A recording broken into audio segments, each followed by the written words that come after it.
વલસાડના તિથલ રોડ પર આવેલા આકાર એપાર્ટમેન્ટના રહીશો 1 મહિનાથી ગટરના ભેળસેળવાળું પાણી પીવા મજબૂર। વલસાડ નગરપાલિકાના હદ વિસ્તારમાં આવેલા જજીસ બંગલાની સામે આવેલા આકાર એપાર્ટમેન્ટના રહીશો છેલ્લા 1 મહિનાથી વલસાડ નગરપાલિકાની બેદરકારીથી ગટરના ભેળસેળયુક્ત પાણી પીવા મજબૂર બન્યા છે। રહેવાસીઓ ગંદુ પાણી પીવાથી અને નહાવાથી રોગનો ભોગ બની રહ્યા છે। આકાર એપાર્ટમેન્ટના સેક્રેટરી જીગર વસાવાએ નગરપાલિકા પર આક્ષેપ મૂકતા જણાવ્યું કે છેલ્લા કેટલા દિવસથી અમે નગરપાલિકાનો સતત સંપર્ક કરી રહ્યા છે અને મદદ માંગી રહ્યા છે અને એકવાર નગરપાલિકાના કર્મચારીઓ આવીને જોઈ ગયા બાદ તેઓ હાથ ઊંચા કરતા જણાવેલ કે આમાં પાણીની લાઇનમાં ગટરનું પાણી મિક્સ થઈ ગયું છે અને રિપેરિંગની જરૂર છે, પરંતુ અમારી પાસે રસ્તાના ખોદકામની મંજૂરી નહીં હોવાથી અમે આ મેટરમાં કંઈ કરી શકીએ એમ નથી।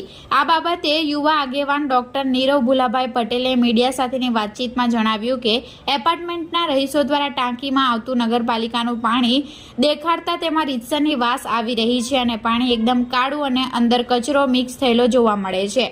વલસાડ નગરપાલિકા પાસે મુખ્યમંત્રી ભૂપેન્દ્રભાઈ આવે ત્યારે જર્જરિત રોડ પર ટેમ્પરરી થીંગડા મારવાની અને મુખ્યમંત્રી જેવા રવાના થાય એટલે રસ્તો ખોદીને બે વાર રસ્તો બનાવવાની અને પ્રજાના રૂપિયા વેડફવાની મંજૂરી છે, પણ નિયમિત વેરો ભરતા નાગરિકોને સુવિધા આપવામાં જાતના વાંધા વચકા છે। આ બાબતે તાત્કાલિક નિરાકરણ માટે અમે ચીફ ઓફિસરને રજૂઆત કરી છે। વલસાડ નગરપાલિકા ક્યાં સુધી આકાર એપાર્ટમેન્ટના રહીશોને આવી રીતે ગટરવાળું પાણી પીવા મજબૂર કરે છે તે જોવું રહ્યું। નમસ્કાર, જોહાર। આપ જોઈ રહ્યા છો આકાર એપાર્ટમેન્ટ તિથલ રોડના રહીશો જે પાણી પી રહ્યા છે। આ જોઈ શકો છો, આ ગટરનું પાણી તે લોકો પીવા મજબૂર બન્યા છે મ્યુનિસિપાલિટીના પાપે, અને એ લોકો મહિનાથી વારંવાર રજૂઆત કરી રહ્યા છે, પરંતુ મ્યુનિસિપાલિટીનો જવાબ શું છે કે ગટરનું પાણી મિક્સ થઈ ગયું હશે, પરંતુ અમારી પાસે રોડ ખોદવાની મંજૂરી નથી।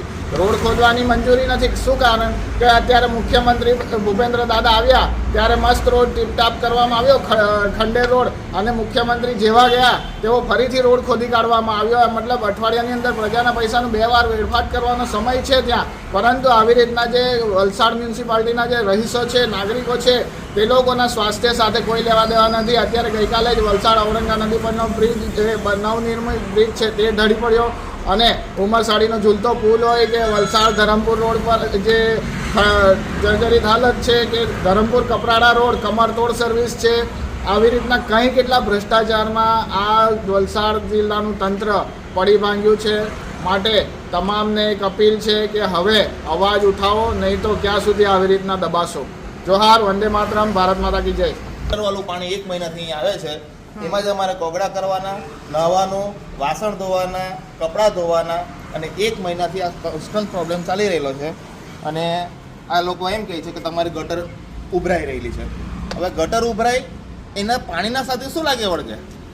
પાણીનું કનેક્શન તો અલગ જ છે ને, તો એનો પ્રોબ્લેમ તો સોલ્વ થતો નથી, અને એમ કહે છે કે તમે પોતાનું બોર કરાવો। તો ટેક્સ શાના માટે આપીએ છીએ અમે, બરાબર ને?